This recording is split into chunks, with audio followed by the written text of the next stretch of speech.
These are the non-financial mistakes people make 5 years before retirement. Welcome to the Mind Money Spectrum podcast, where your hosts, Aaron Agti and Trishul Patel, go beyond traditional finance questions to help you explore how to use your money to achieve the freedom you want in life.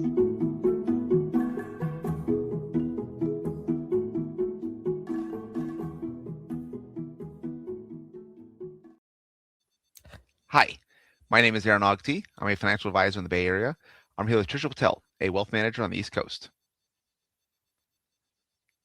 Hey, Aaron, great to be here today. And thanks everybody for listening and watching. Great to be here as well. So last time we talked about some of the specific financial things that you should do about 5 years before retirement, kind of as you're transitioning from an accumulation phase to a decumulation or a spending phase. You've saved, you have your nest egg built. How do you actually use that nest egg to support your lifestyle? A big thing that Trish and I focus on as CFPs, as financial advisors, especially when it comes to retirement planning, is not just making sure you have enough money and how does that money last, but also making sure that you enjoy retirement. There's a decent amount of research around this, and I am going to oversimplify a lot of the psychological well-being research, like just happiness research. If you have enough money, if you've removed a lot of the financial concerns and you're no longer working, how do you just make sure you're happy? This is going to be a placeholder phrase. Could be well-being, could be thriving, could be this sense of, it's probably like some spiritual phrases, but I forget what's the Buddhist peak that you're trying to get to at the top. Nirvana. Is it Nirvana? Is that the phrase I'm thinking of? I feel like self-actualization or something. Okay, yeah. Okay. Enlightenment, right? Enlightenment. That's what I was thinking of. Thank you. So today we want to kind of focus on the non-financial aspects, but before you retire, preparing to get to that phase. So again, we have a decent amount of research that will inform the advice we provide to retirees and as clients. But these are some things that trying to do while you're still working, before you retire, to get ready for that achieving enlightenment period of your life. The origin of this conversation was a conversation with a client where part of their retirement plan was saving up, selling their house in California, and moving to Colorado. And now the cost of living in Colorado is much lower. The equity in the home in California could actually help them buy a bigger place or have a place with no mortgage, or probably even cash out some and use some of that equity to help support lifestyle via investments. But I've had a few clients do this, you move from California where homes are very expensive to a place where homes are less expensive. Arizona is another popular retiree destination.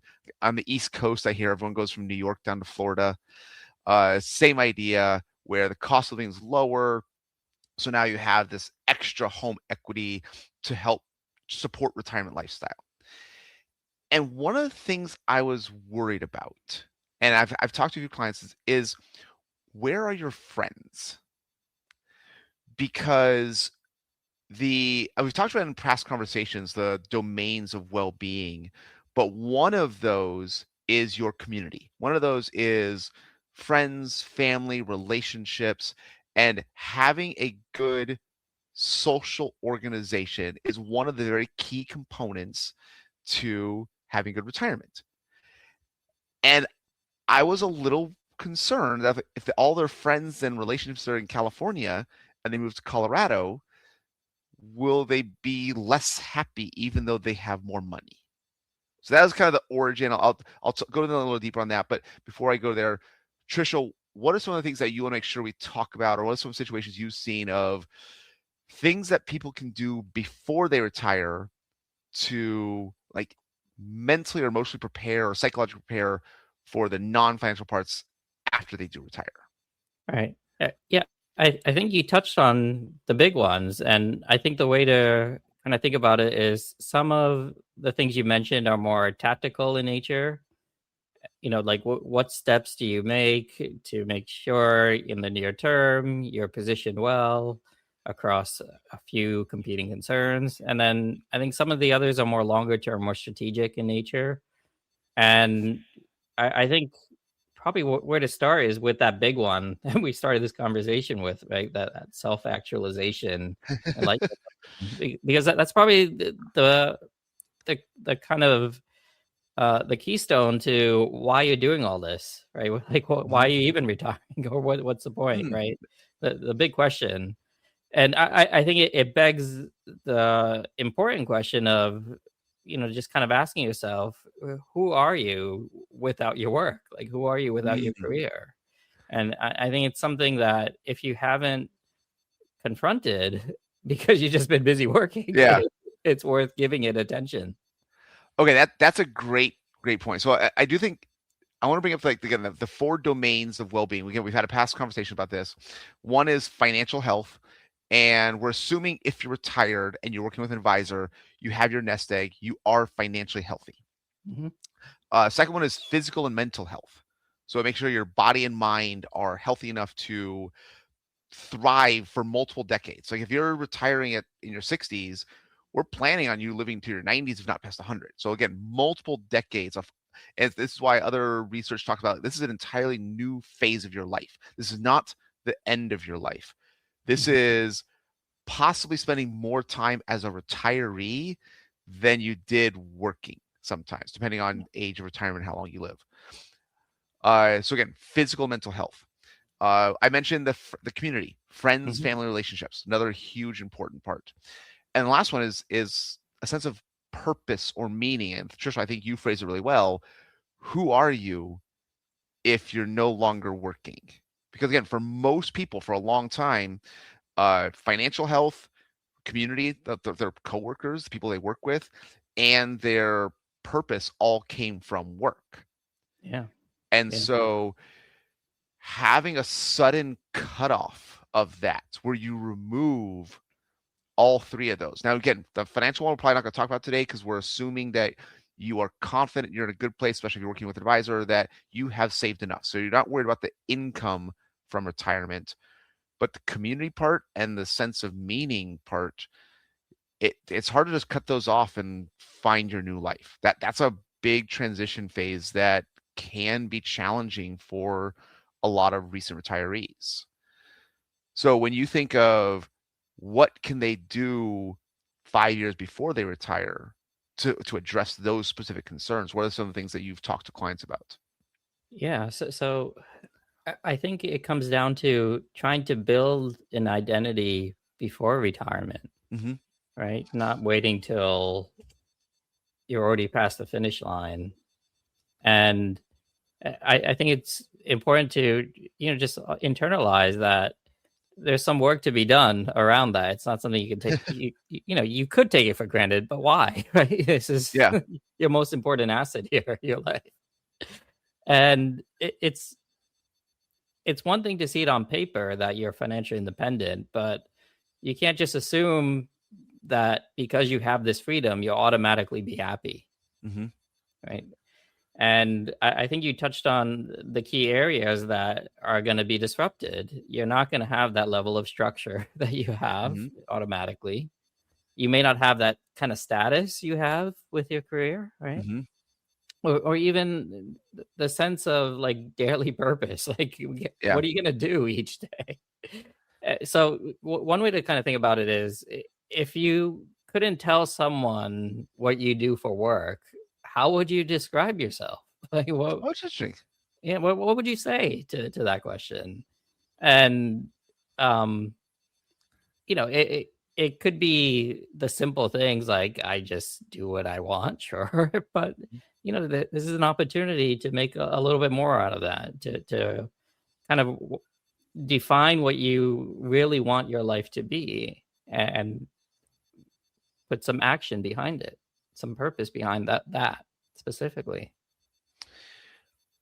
I do like that. Those are some really good questions. Part of so that the part of the conversation I tend to have with clients is helping them figure out who they are is really hard. I guess I say it requires them to be introspective. A stepping stone to that, or like an easy first step or easy conversation, might be like, what hobbies do you like to do? How do you like to spend your time when you're not at work? And it's usually easier for people to identify and define those. One of the things that comes up with George Kinder's life planning and his 3 questions is, how do you like to spend your time? And it helps separate, like, if you won the lottery, what would you do? Like, I want to buy a yacht, like, or buy a new house. Like, instead of what you would do with money, like, how do you spend your time? And part of the training comes like not accepting the first high-level answer. Oh, I'm going to travel more. Okay. Yeah. How often are you going to travel? Oh, all the time. So specifically, how often? Are you going to travel literally 365 days a year? Are you going to be the world traveler where you no longer own a home? Oh, no, not that much. I'll probably be at home more than I'm traveling. Yeah. Okay. So when you're at home, how do you spend your time? Like, I don't know, I'll do whatever I want. Okay. Such as. Right. And like, if you kind of, again, an advisor helping a client will kind of force these questions, but that's where it does require the kind of introspection of, what time do you wake up? What do you do for the first thing in the morning? What do you do on a weekly basis that you look forward to? How often do you travel? When? And so those types of hobbies are like an easy thing to help them get started. Like, oh, you know what? I've been meaning to do this, like this woodworking project, or I've been meaning to do this gardening thing that I just don't quite have time. So I've been really looking forward to that. And the hobbies, again, I say it's a stepping stone or a starting point, because it's not necessarily who you are kind of feeling, but it helps clients start thinking about how they're going to spend their time and what they actually enjoy, what do they not enjoy doing that they can remove, and they can start doing those things before they retire usually. That's why I try to get them thinking in terms of, how are you spending your time, and get them away from, I do work and then I sit at home.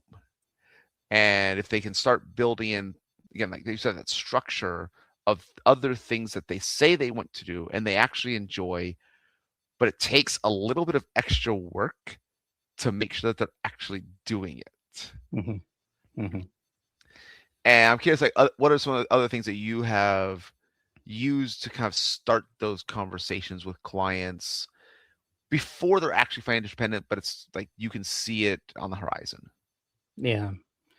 Well, I think even this specific question can be tackled from like a strategic and then tactical perspective. And similar to what you alluded to, just kind of thinking first big picture strategically. I think a good place to start with, in terms of, who are you without your career, is what do you want to get out of your life, right? And that, I think, a good place for those questions is something we've discussed before, the Kinder 3 questions, right? Just very quickly, this is an exercise where you kind of dive into try to uncover what are the key things that you hold of value in your life that you want to attain. And it kind of starts with, if you went to like the doctor's office and the doctor said, hey, you have 10 years to live, what would you regret the most? So we're gonna do real quickly. First question, if you didn't have to worry about money, how would you spend your time? Yeah. Second question, if you have 5 to 10 years to live, now how do you spend your time? Right. Which now, so it's saying that first question, like, which is the priority? Which do we have to get done first? Yeah. Third question is, if you found out you only had a day to live, what would you miss out on? What did you Right. not get to do? Who did you not get to be? Yeah. And that really acutely puts a spotlight on, okay, this is what I really care about, right? Yes. So if you're unsure, an exercise like that can help, right? To really hone in. And then, more tactically, as you alluded to, and we've had these conversations as well, what does your ideal year look like, and your ideal week, and then your ideal day, just to be very, very tactical. And even for the ideal day, this is something I mentioned, and I've talked to clients about this. Just grab a sheet of paper and write down, what does your day look like? How do you want to spend it? And you initially maybe, I'm going to wake up, lay in bed until 2 p.m., eat chocolate, and order takeout, right? But realistically, like, what does that day look like? And you'll be surprised, because just putting in some low-hanging fruit will go a long way. Like, you probably want to have 3 good meals, right? You probably want to see daylight, the sun every day. You probably want to do some exercise, and you probably want an hour of social time or something, right? So it's not a daunting exercise, right? Get the full 8 hours of sleep, put that in the plan, right? Put some downtime, put some time, right?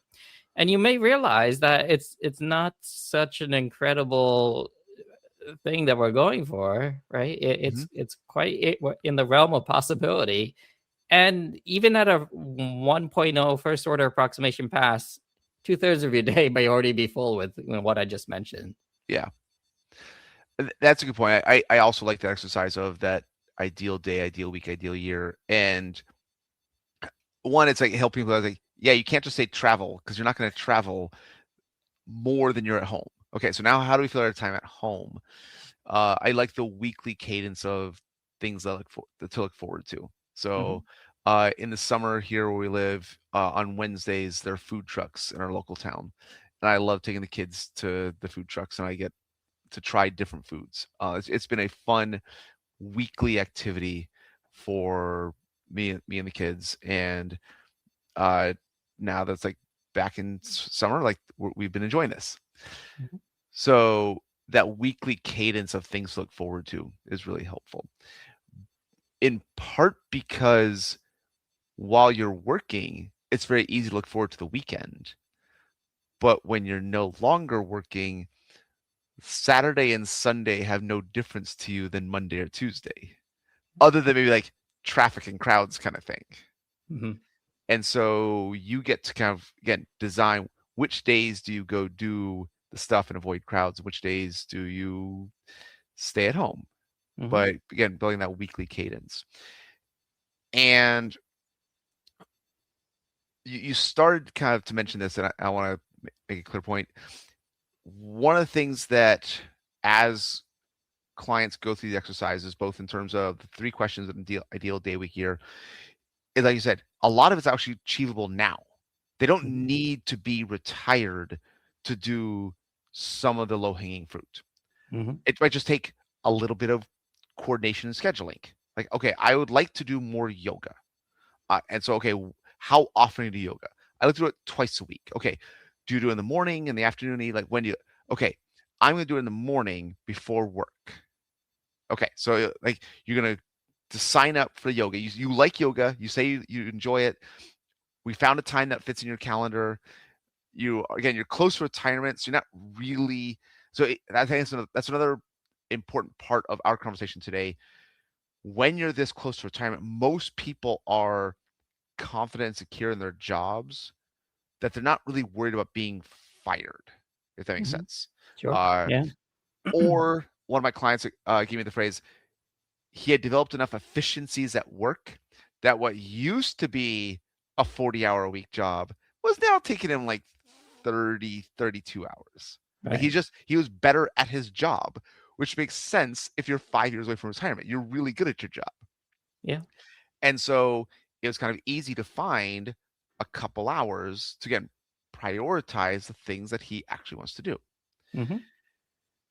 So that's why I say it's usually not a case of the finding time part. It's just moving off of the status quo and actively pursuing the things that you want to do. Mm-hmm. And most of the time, if clients do a good job of this, again, it's 5 years before retirement, they start looking for how they want to spend their time, the hobbies, the activities, who they want to spend time with. In the case at the very beginning of the conversation, it turned out that the husband had family in Colorado, so like they had that relationships and communities that were going to help. But again, who are you going to spend time with? It's like, don't wait till you're retired to start spending more time with friends. Like, actually schedule it, talk to them. I know coordinating calendars is really, really difficult. It takes work. I have 3 friends I like to play golf with. We cannot find a single day to play golf together. We go like 2 or 3 times a year just because we can't find any other day in common. Right. And so it takes work to make sure that you are seeing your friends. But if you're doing these things, a lot of times we get away from this feeling of, I can't wait until I retire to do this stuff. Like if we've done a good job 5 years before retirement, you're starting to really enjoy your life while working. Mm-hmm. And it starts to also make it that you might be okay working a few extra years. Mm-hmm. That you don't need to stop working to enjoy your life. Mm-hmm. That again, it takes that phase of you're confident enough in your work, and you're finding the tasks that you do well at, but looking for the other things that'll fill your time gives you kind of, I'm trying to think, like there's a psychological benefit that you, and it's like it's you're actively fighting burnout feelings. Yeah. That right. because you have enough things outside of work that you find engaging, that you have placed good boundaries on work, Mm-hmm. which makes it easier to sustain work for more years, Right. which can have a variety of financial benefits. Yeah. Because you have not started withdrawing from your portfolio, you keep saving a little longer, your nest egg is a little bigger, retirement might be a little more nicer. But Mm-hmm. that 5 year before retirement is where a lot of this work can actually start to take hold. Like before then, before there's like I have to keep working for a while, these conversations are still really helpful, but it's just trying to improve lifestyle now rather than like trying to translate retirement lifestyle down to the present day. Right. These conversations really take hold when clients start thinking, oh, I only need to work a few more years and then I can do all these things that I enjoy. Before, like, no, we can probably start doing some of them now. Yeah. And it's a combination of, one, we need to practice living your ideal life. Like it takes reps, it takes that coordination, it takes work of creating that structure. Mm-hmm. And sometimes you might not like it. Sometimes you might change your mind. Yeah. It's like we have to figure out what you want your retirement lifestyle to be. And then maybe like it doesn't have to be that 5 year mark. It could be a little longer. It could also even be sooner, because like, oh, I am loving my life so much, work just keeps getting in the way. Right. And there's a phrase that a lot of advisors use that, and we've talked about this. Like, you want to remove this feeling of I need to retire from this thing, from my job. Yeah. And instead, I need to retire to something, to the life that I actually want. Right. Right. And that's why that 5 year period is like that seems to be that like nice sweet spot of I'm ready to retire from my job. And if that's the mentality, you're not actually ready to retire. And so a lot of this work of the non-financial stuff before retirement is preparing that. What is the lifestyle you're retiring to? And you could probably start a lot of that now. Yeah. Yeah. I think that is, probably the greatest point, because, like, for example, with my clients, a key thing we focus on is how do we accelerate that time to financial independence? And what I end up repeating is, how about now? Like, why not? The best time is obviously yesterday, but the next best time is today. So there's always the option to live the right life you want, right now, right? Just start working towards it. Not, let's get the money sorted out and then figure it out, once we cross that line.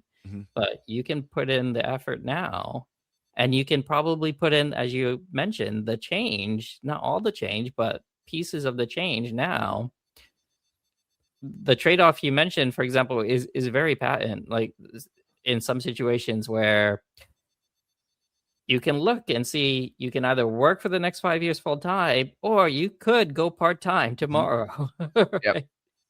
And you immediately have half of your, working time to do all these other things.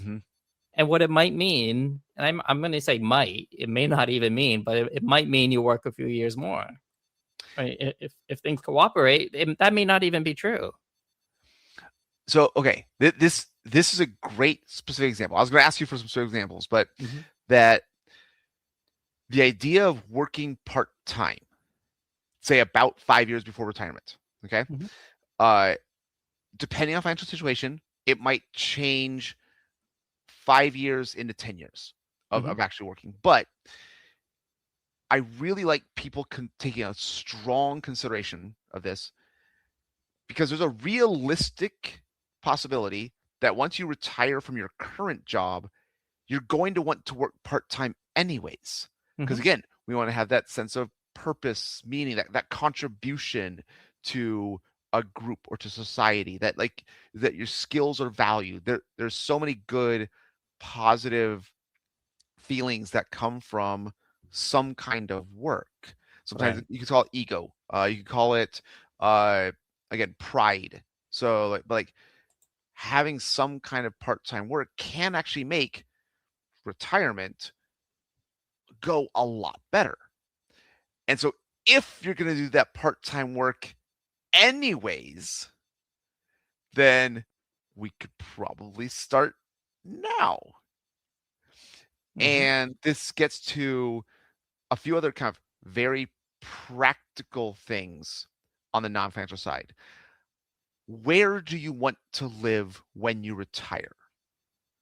Is it in your current home? Okay, great. You're already there. Is it in this other place? Why not move there now or before you retire? Right. You don't need to be retired to move. There are other jobs that you can do, and especially with remote work, a lot of times you can keep your current job. Yeah. And so why wait until retirement to move to that place you want to live before you retire? This starts to give a variety of practical help of, like, it might be a place you've visited but have never spent more than 2 weeks in, and you can kind of practice living there. It's like you might live there for a year, like, oh, I don't think we want to live here. You might get into ideas of renting a place at the place you want to retire. It's like, we like the city, but not this area. We actually want to live in this area. And like, okay, now you have a better idea of, you've lived there. Like, now you can look to buy a house in that area. And again, if you are working, it makes it a lot easier to kind of either afford that rent or afford that new mortgage, or figure out, do you want a mortgage that you'll pay off shortly, or do you use your assets to support it? Because again, you're close to financial independence, so you have these types of choices. So again, where do you live? Who are you spending your time with? Where are your friends? Again, don't need to wait till retirement. Let's just start spending more time with friends and family now. In addition to where you live, not only location, but that like rent versus buy decision. It might be you have a house that you raise your children in, might have a few more bedrooms than you really need. Are you going to stay there, or are you going to downsize to someplace that you might find more manageable and fits your lifestyle better? You don't need to wait until retirement to make that change. And a lot of these things are a little easier when you still have that income. It's just Mhm. just a little easier. If you are staying in your current home, do you want to pay off your mortgage? Like maybe instead of, if you want to find those, like there's I'd say real intangible benefits when people pay off their mortgage. Math a lot of times will say, depending on your mortgage interest rate, if your investments can grow at a higher rate of return than the interest you pay on your mortgage, your net worth will grow if you don't pay off the mortgage. But a lot of people feel really good paying off their mortgage. There are enough cases and good evidence that if you want to pay off your mortgage, you might feel better. You might feel more secure in your retirement. Again, don't need to wait until retirement to pay off your mortgage. That's another example of maybe we accelerate that so you have it paid off in a few years. And then let's keep what does your cash flow look like when you've paid off your mortgage and you still have the same salary? I am genuinely curious for so many people. If you were to live 2 years with your same salary and no mortgage payment, how would life feel? Mm-hmm. Because you might find like, oh, I had this feeling of constraint for so long, for decades, that now I finally have this feeling of abundance, and I kind of like this. Or for a lot of people, like, no, I actually like my lifestyle. I paid the mortgage, I paid it off. Like, I just have extra money to save. Great. Now we have like 2 years worth of extra savings that was a mortgage payment that you can now, again, makes retirement lifestyle just a little nicer. Mm-hmm. I'm trying to think, like, I think those were one of the probably the big ones that I wrote down, like the working part-time. You get great, lots of good reasons to work part-time in retirement. Yeah. No reason to wait until retirement. You could start that sooner.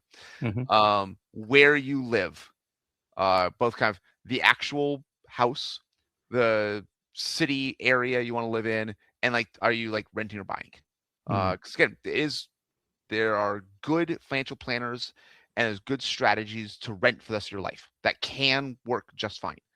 You don't have any home equity that you need to worry about. You have turned that into liquid assets that you use to pay your rent. It works just fine. The hobbies and the friends and family, probably the other big ones that I think about in terms of, you need to get started on these before you retire and don't wait until you retire. Yeah. So I was wondering, can you add anything that's kind of like specific tactical things that they could do to help them thrive in retirement? I think you got the big ones there, right? I think I'll add on just a few cents on each, right? So we mentioned going from like a full-time job to nothing might leave a big hole, right? in many gaps in your current well-being. And just having that small part-time commitment, whatever it happens to be, like consulting or just a passion project or something, whether it's like a hobby slash type of income situation, whatever it happens to be, that can provide a good amount of those gaps, right? The sense of purpose, some structure, social interaction, and as you mentioned, just less pressure on your portfolio, of course, right? So it can check a lot of boxes. It's definitely worth considering. And the housing one, I think that's a good question too, because sometimes where you end up, a lot of the times where you end up living is tied to that career. Like a lot of people move for their jobs and that's where they end up, right? But it doesn't have to be that way anymore, right? So that's a big thing. And at this point, you probably have an empty nest or close to it, right? So you can trial other places even, right? There's no need to even just buy a new home about the same size in another city, but maybe just go live there, rent for a bit and see if you like it. So I think it just gives you the opportunity to try different locations, different size homes, different proximities to places that aren't, solely centered around commute time, right? Yeah. Even if it's in your geography that you are in, you may want to live on the other side of town, right? And be closer to entertainment than the financial district or whatever. Yeah. So I think all these are kind of up for grabs when it comes to housing. You mentioned the consulting. I made a little quick note. Yeah. Another similar conversation I've had with clients is you don't need to necessarily quit your job to work part-time. You start to get to this point where, okay, I only need half my income for 7 years, something like that. And that's why working with financial planning can really help. And so you start to identify the parts of your job that you like and the parts that you don't like. And you also probably, again, you're likely in your 50s, you've been there long enough, you have enough cachet, you have enough kind of clout to like influence some of these things.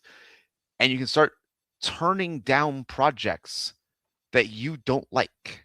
Like, no, I'm not going to do that. Yeah.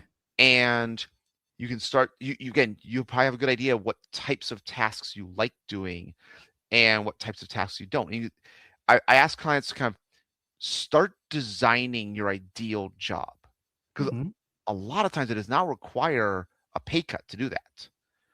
It's just but it's a transition. It's not a hard stop, but it's a transition. Like, start turning down projects that you don't find engaging and only accept projects that you do. And again, there's going to be conversation with your boss and like where are you going with your career? Like, are you not trying to get promoted anymore? Like, there's other work that needs to be done.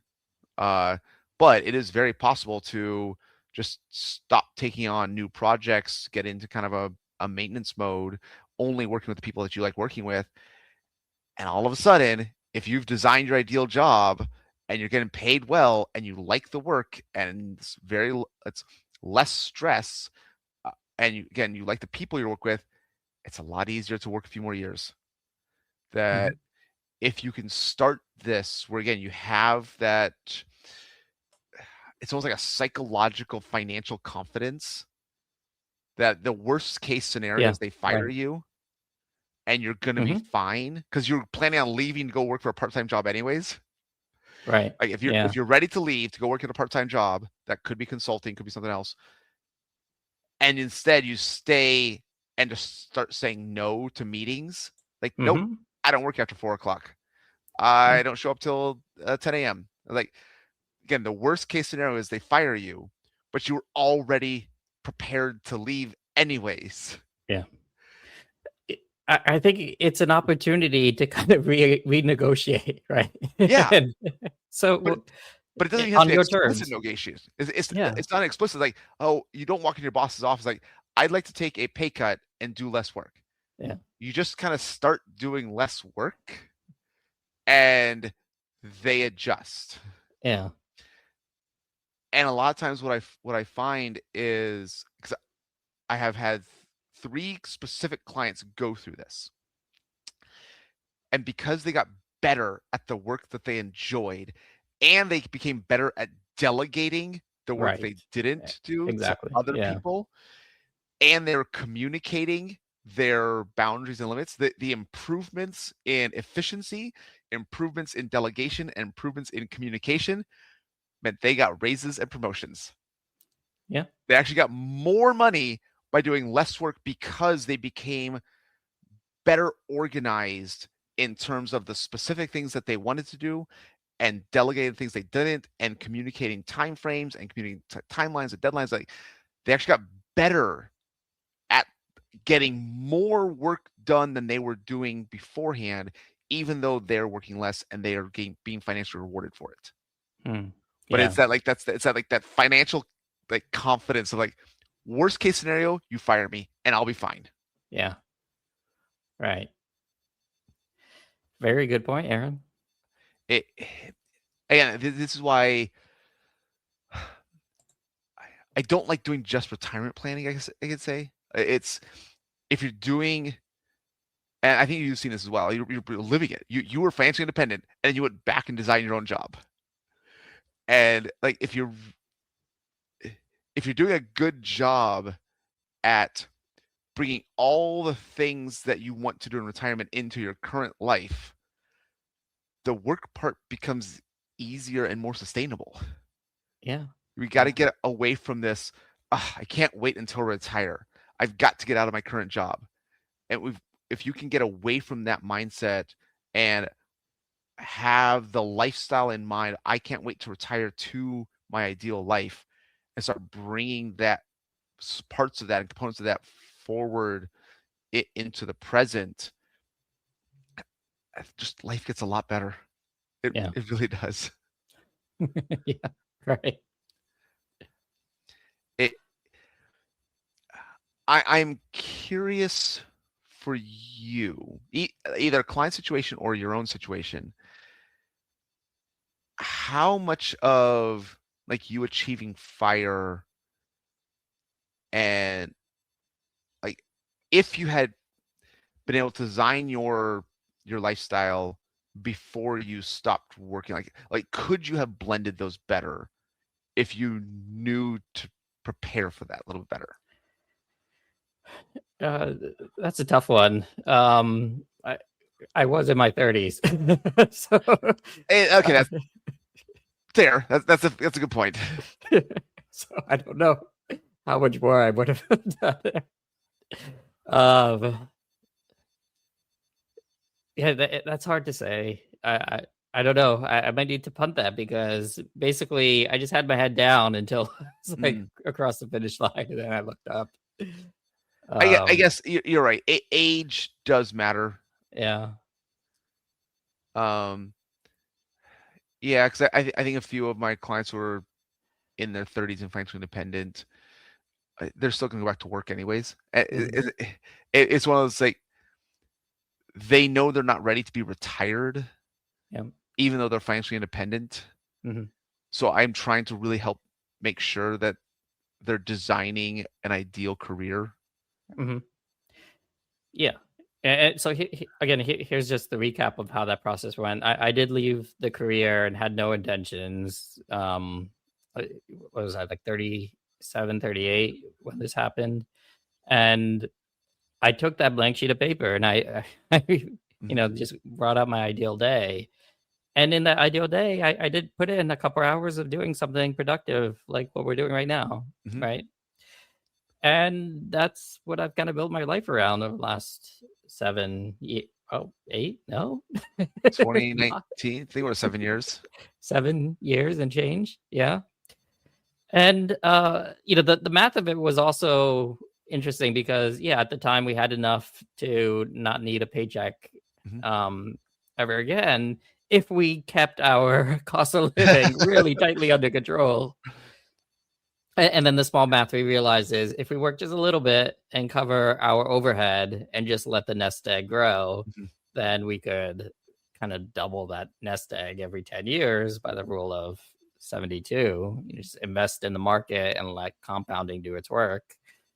So that's kind of where we landed, right? And I think the point you mentioned before is really apropos, because we thought, okay, after 10 years, then we don't have to work. But now it's almost 10. I'm like, I don't mind this. I could keep this going, right? Okay, I'm going to ask you to explore that a little bit more. They're like, you thought after 10 years, then we really don't have to work. Yeah. But you've designed it well enough that you'll probably keep going. Yeah. Expand on that, please. Well, okay, so now maybe this is the one point we haven't talked about yet, but it comes to this notion of now you really need to focus on shifting the mindset from saving to spending. So you need to, and this is tough. It's a psychological transition where initially it was just about not spending a ton, right? Saving a ton, investing it. And, the struggle now is you got to figure out what you're going to do with this, right? Even if it ends up all being donated, you want to have some purpose behind that. Or so you want some sort of plan. And you want to enjoy the money right, that you worked for. So, but you want to be able to spend it without guilt, right? And, keep living but realizing you don't need to be accumulating necessarily, right? So it's what we're working through, right? It's a work in progress. So That's interesting. So you feel that your nest egg is plenty big enough, and you enjoy the business that you've designed, so you're unlikely to stop working for the foreseeable future.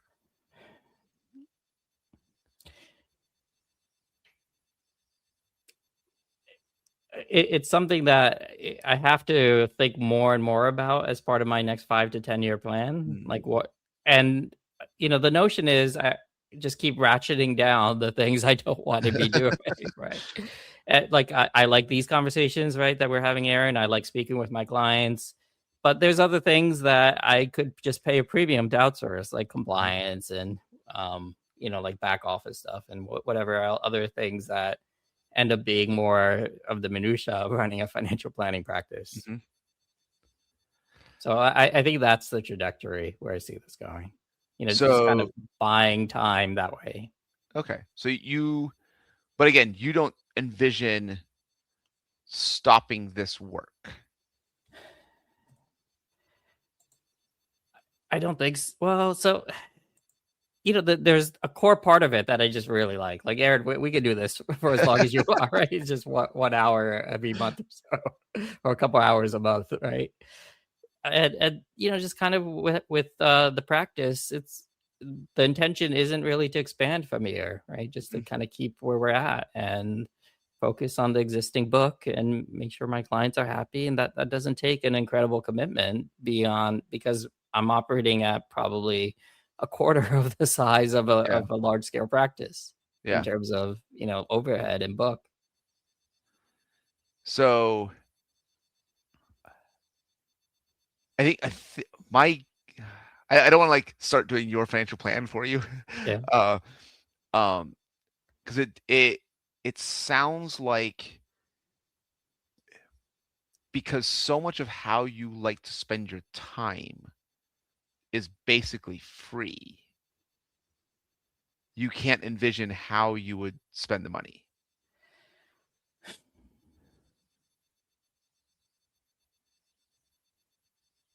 Like you don't have more time to go on more hikes and more camping. Yeah. Well, so that's all true. We'll have to do something about that. That's so far been, tomorrow's problem. But it's on the horizon. But it's a good point. Like, you don't want to hike 24 hours a day. It becomes less enjoyable at some point, at some endpoint. Well, even as we mentioned earlier in the conversation, if you just have those basics on your sheet of paper, that's most of your day. So how much more could you realistically do? So I think part of it is like also you and I are still at a stage of our life where we have kids in the house. Yeah. Sure. And a large amount of my calendar is still built around kids' school calendar. Yeah, that's probably it as well. Like, look, if you write out that day, we spend a third of our week driving my daughter around. So that's my part-time job. Chauffeur. Okay, so we'll wait 15 years and have this conversation again. Of like, are you still maintaining your client relationships 15 years from now? Yeah. Well, so I can answer that. I'm pretty optimistic that could be true because, again, it's not an intense load, and I like my clients. I like speaking with them. I can do the check-ins and whatever is required. That part I enjoy. I think you're right. I think you and I have that in common. Like, we have intentionally managed not taking on too many clients to make sure that we enjoy the conversations with our clients and it's still helpful to them, and it's at a pace that we are available for our clients when they need it. But when they don't need it, we have enough slack in our system. Yeah, I think that's the right balance, because just it does provide solace knowing that I am providing tangible benefit, to many households that wouldn't have that benefit if I was not doing that. Yeah. So I think it is a good use of my time. I think that speaks to that sense of purpose and meaning and fulfillment. So like we can see the genuine impact we can make in our clients' lives, and we get paid for it, but also helps us feel good. Yeah. So win-win. Yeah. So I think that's again, there's a lot of little things that fall under these same themes of, like you said, who do you want to be? And it's okay if work's part of that. But you want to make sure that you're getting away from like, I can't wait until I retire to do all this stuff. Like we've got to move that forward. And if you don't like enough of your current job, either you can kind of redesign your job as you get close to being financially independent, or you can start looking for a new job. But if you can find that kind of lower time commitment work that fits in your ideal lifestyle, that starts becoming very sustainable much longer. And it also satisfies, again, you got financial health, the community part. You have people that you interact with on a regular basis, and that, again, that sense of purpose or meaning that you are actually making a contribution and helping other people. Right. So I guess if we had to sum up 5 years before retirement, look for part-time work. Right. Well, I think I would say, how about now? Right. Just think about it. Oh, okay. Yeah. Right. How about now? I like that. It's everything that you envision that you're going to do in retirement.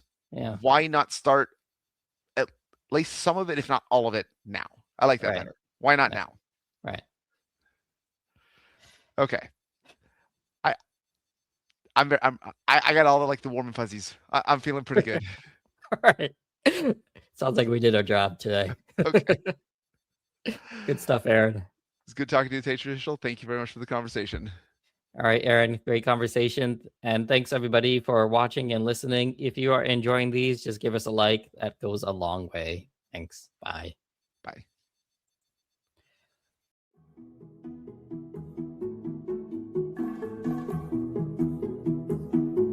We appreciate you joining us today for this episode of the Mind Money Spectrum podcast. Be sure to visit mindmoneyspectrum.com to access the entire library of episodes. Remember, it's not black and white, but the wide spectrum of gray area where you get to pursue the freedoms you want in life. Opinions voiced in this material are for general information only and are not intended to provide specific advice or recommendations for any individual. All performance referenced is historical and is no guarantee of future results. All indices are unmanaged and may not be invested in directly. Have a nice day.